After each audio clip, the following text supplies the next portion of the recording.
حضرت مسلم بن عقیل رضی اللہ تعالیٰ عنہ شہید ہونے سے قبل جو انہوں نے والہانہ استقبال دیکھا اور محبت دیکھی کوفہ والوں کی، تو آپ نے خط لکھ دیا تھا امام علی مقام امام حسین رضی اللہ تعالیٰ عنہ کو کہ آپ یہاں تشریف لے آئیں، اور یہاں پر جو ہے حالات بہت سازگار ہیں، لوگ جو ہے آپ کی بیعت کرنا چاہتے ہیں۔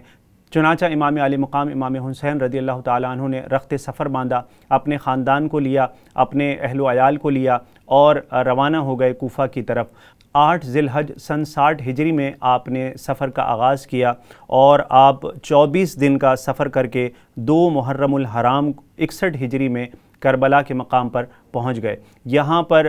یزید کی طرف سے مقرر ایک عمر بن سعد کمانڈر تھا، اس نے آپ کا راستہ روک لیا اور آپ کو مجبور کرنے لگا کہ آپ یزید کی بیعت کے لیے حامی بھر لیں، لیکن امام علی مقام امام حسین رضی اللہ تعالیٰ عنہ نے انکار کر دیا۔ یہ سلسلہ 8 دن تک چلتا رہا، یہاں تک کہ 10 محرم الحرام کا دن آ گیا، اور اس دن جو ہے حق و باطل کا ایک معرکہ بپا ہوا جو کہ تاریخ میں ہمیشہ یاد رکھا جائے گا۔ اور اس معرکے میں حضرت امام علی مقام امام حسین رضی اللہ تعالیٰ عنہ آپ کو بے دردی کے ساتھ شہید کر دیا گیا۔ نہ صرف آپ کو شہید کیا گیا بلکہ آپ کے اہل خانہ کے بھی متعدد افراد کو جو ہے وہ شہید کر دیا گیا۔ تو یہ کربلا کا پورا واقعہ ہے کہ جس میں امام علی مقام امام حسین رضی اللہ تعالیٰ عنہ کی جرأت و بہادری بھی نظر آتی ہے، اور دوسری طرف یزید کا ظلم اور یزید کی بربریت بھی نظر آتی ہے۔ اس ٹاپک سے ایک سوال یہ بھی آتا ہے کہ امام حسین رضی اللہ تعالیٰ عنہ نے کم عمری میں ایک شخص کا وضو کس طرح سے درست کروایا؟ تو واقعہ کچھ اس طرح سے ہے کہ امام حسین رضی اللہ تعالیٰ عنہ ابھی کم عمر تھے، آپ کے ساتھ آپ کے بھائی حضرت حسن رضی اللہ تعالیٰ عنہ بھی موجود تھے، اور آپ دونوں مسجد میں تھے کہ ایک صاحب آئے اور انہوں نے وضو کرنا شروع کیا، اور ان کو وضو کا درست طریقہ معلوم نہیں تھا۔ تو جب حضرت حسین رضی اللہ تعالیٰ عنہ نے دیکھا کہ وہ غلط طریقے سے وضو کر رہے ہیں تو وہ اس شخص کے پاس تشریف لے گئے اور کہا، چچا ہم دونوں بھائی وضو کرتے ہیں، آپ ہمارا وضو دیکھیے اور پھر جو ہے بتائیے کہ ہمارے وضو میں کوئی غلطی تو نہیں ہے۔ تو دونوں شہزادوں نے وضو کرنا شروع کیا، تو اس شخص کو احساس ہو گیا کہ غلطی ان کے وضو میں نہیں، غلطی میرے وضو میں ہے۔ اس چیپٹر سے یہ تھی پہلی شخصیت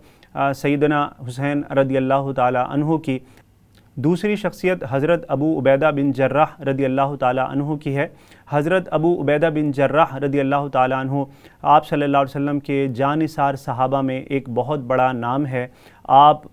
انتہائی متقی، انتہائی عبادت گزار اور جرأت و بہادری کا پیکر تھے، امیر لشکر تھے، متعدد فتوحات آپ کے سر جاتی ہیں۔ آپ کی سربراہی میں، آپ کی قیادت میں لشکر نے متعدد فتوحات حاصل کیں، خاص طور پہ شام اور فلسطین کے علاقے بڑی تعداد میں وہ آپ ہی کی قیادت میں اسلامی سلطنت میں شامل ہوئے۔ اس ٹاپک سے یہ سوال آ جاتا ہے کہ حضرت ابو عبیدہ بن جراح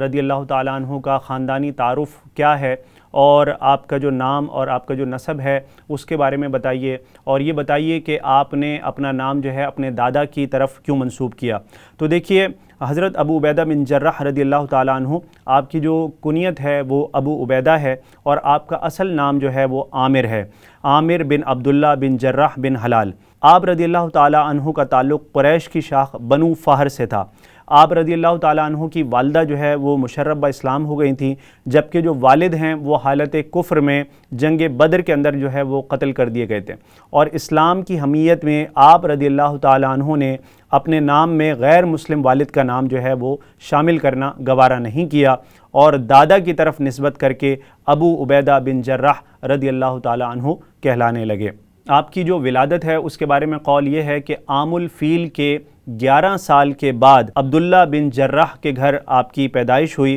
آپ رضی اللہ تعالیٰ عنہ نے اپنی زندگی کا جو بڑا حصہ ہے مکہ مکرمہ میں ہی آپ کی ولادت ہوئی، اور آپ رضی اللہ تعالیٰ عنہ مکہ مکرمہ میں ہی آپ نے پرورش پائی، اور بڑے ہو کر حضرت ابوبکر صدیق رضی اللہ تعالیٰ عنہ کی تبلیغ پر آپ اسلام سے متاثر ہوئے اور اسلام قبول کیا۔ ایک سوال یہ بھی آ جاتا ہے کہ امین حاضح الامہ کا لقب آپ کو کیوں ملا؟ تو اس کا جواب یہ ہے کہ نجران کے علاقے سے کچھ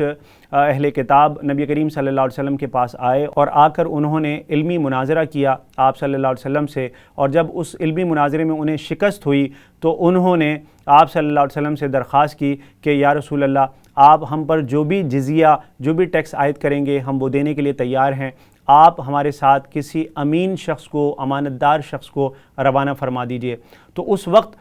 آپ صلی اللہ علیہ وسلم نے حضرت ابو عبیدہ بن جراح رضی اللہ تعالیٰ عنہ کا ہاتھ پکڑا اور فرمایا ھذا امین ھذہ الامہ، کہ یہ شخص اس امت کے امین ہیں۔ یہ بہت بڑا خطاب تھا، بہت بڑا لقب تھا، بہت بڑا اعزاز تھا جو کہ آپ صلی اللہ علیہ وآلہ وسلم نے اپنے اس جانثار صحابی حضرت ابو عبیدہ بن جراح رضی اللہ تعالیٰ عنہ کو عطا فرمایا۔ ایک سوال یہ بھی آ سکتا ہے کہ حضرت ابو عبیدہ بن جراح رضی اللہ تعالیٰ عنہ چونکہ آپ نے بہت سادگی کے ساتھ زندگی گزاری، تو آپ کی زندگی کا کوئی ایسا واقعہ بیان کریں جس سے آپ کی سادگی کا اندازہ ہوتا ہو۔ حضرت عمر فاروق رضی اللہ تعالیٰ عنہ اس لشکر کو دیکھنے کے لیے آپ وہاں تشریف لے گئے، اور وہاں پر جب آپ جو امیر لشکر ہیں، جو لشکر کے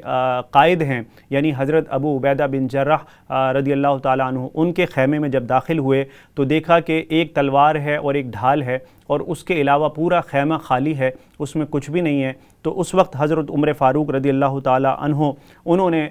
حضرت ابو عبیدہ بن جراح سے فرمایا کہ ضرورت کا کچھ تو سامان اپنے پاس رکھ لیا کرو۔ اس وقت آپ رضی اللہ تعالیٰ عنہ نے جواب دیا کہ اے امیر المومنین، ہماری یہی سادگی والی زندگی، ہماری یہی سادگی والی حالت ہمیں بہت جلد آسائش والی زندگی تک پہنچائے گی، ہمیں بہت جلد آسائش والی زندگی یعنی جنت والی زندگی تک پہنچائے گی۔ تو یہ آپ کی سادگی کا عالم تھا کہ آپ چاہتے تو آپ کے پاس جو ہے متعدد چیزیں ہوتی، آپ جو ہے دنیاوی زیب و زینت کو پسند نہیں فرماتے تھے۔ یہی وجہ ہے کہ آپ نے نہایت سادہ زندگی گزاری، باوجود اس کے کہ آپ شاہانہ زندگی گزار سکتے تھے۔ ایک سوال یہ بھی آ سکتا ہے کہ غزوہ سیف البحر کے بارے میں آپ کیا جانتے ہیں؟ تو دیکھیے، آپ صلی اللہ علیہ وسلم نے قبیلہ جوہینیہ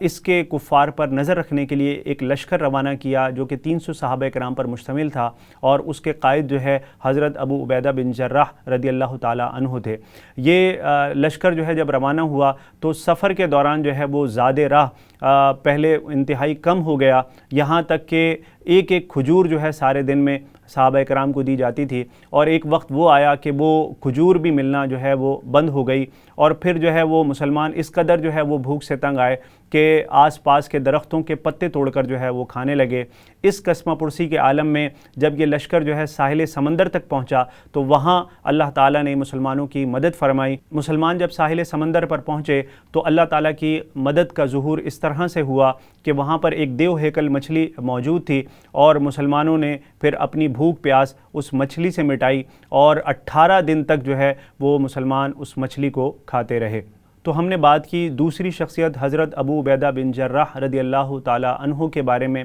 آپ کے نام اور نسب کے بارے میں، آپ کی ولادت کے بارے میں، اور پھر ہم نے یہ بھی بتایا کہ آپ کس قدر سادہ زندگی گزارتے تھے۔ غزوہ سیف البحر کے حوالے سے بھی ہم نے بات کی، اور اس کے ساتھ ساتھ ہم نے یہ بھی بتایا کہ آپ کو امین ھذہ الامہ کا لقب کیوں دیا گیا۔ مشاہیر اسلام میں جو تیسری شخصیت ہیں وہ جابر بن حیان ہیں، جو کہ مشہور مسلم سائنٹسٹ ہیں۔ آپ کی بہت ساری ایجادات جو ہے وہ مشہور ہیں، اور پھر آپ کا کیمسٹری کے اندر، علم کیمیا کے اندر جو آپ کا کام ہے آج تک دنیا اس کی تعریف کرتی ہے۔ تو آئیے جانتے ہیں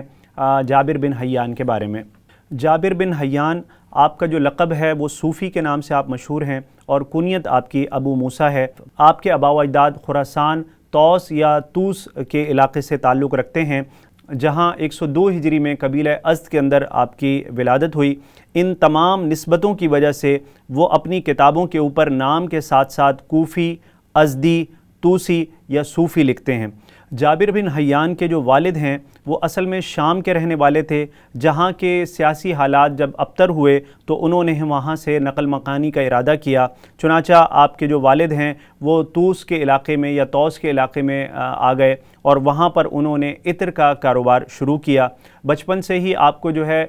شوق تھا، لہٰذا آپ جو ہے وہ اپنے والد کے ساتھ جو ہے دکان پر بیٹھا کرتے تھے،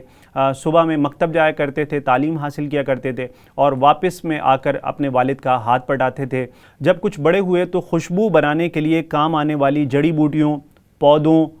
پھولوں اور دیگر چیزوں کی طرف جو ہے آپ کی رغبت اور زیادہ بڑھ گئی۔ اپنے والد سے معلومات آپ لیتے تھے، ان معلومات کو پرکھتے تھے، مختلف آپ تجربات کیا کرتے تھے، اور پھر تجربات کے بعد اس سے جو ملنے والے نتائج تھے ان کو ذہن نشین کر لیا کرتے تھے۔ جب آپ کے والد نے دلچسپی دیکھی کہ آپ جو ہے اس قدر ان چیزوں میں دلچسپی لیتے ہیں، تو انہوں نے قدیم جو فلاسفرز تھے ان کی بکس لا کر جابر کو دیں، اور انہوں نے مزید جو ہے وہ مطالعہ کرنا شروع کیا، مزید جو ہے وہ پڑھنا شروع کیا۔ ایک سوال یہ آ جاتا ہے کہ جابر بن حیان جو ہیں ان کی جو ایجادات ہیں ان کے بارے میں آپ بتائیے۔ تو دیکھیے، جابر بن حیان جو ہیں انہوں نے دوا سازی کے اندر اور دھات سازی جو ہے اس پر بہت سارے تجربات کیے اور بہت ساری نئی چیزیں جو ہے وہ دریافت کی۔ علم کیمیا کے بہت سے اصول آپ نے وضع کیے جن کو دنیا آج بھی تسلیم کرتی ہے۔ آپ کی جو ایجادات ہیں ان میں ایک مشہور ایجاد جڑی بوٹیوں اور پھلوں کو گرم کر کے ان کا عرق نکالنے کے لیے آپ نے ایک انسٹرومنٹ، ایک آلہ تیار کیا جسے امبیک جو ہے وہ کہا جاتا تھا۔ اسی طریقے سے آپ نے ایک ایسا لیکوڈ تیار کیا جو چیزوں کو جلا دیا کرتا تھا، جسے تیزاب کہتے ہیں، ایسڈ کہتے ہیں۔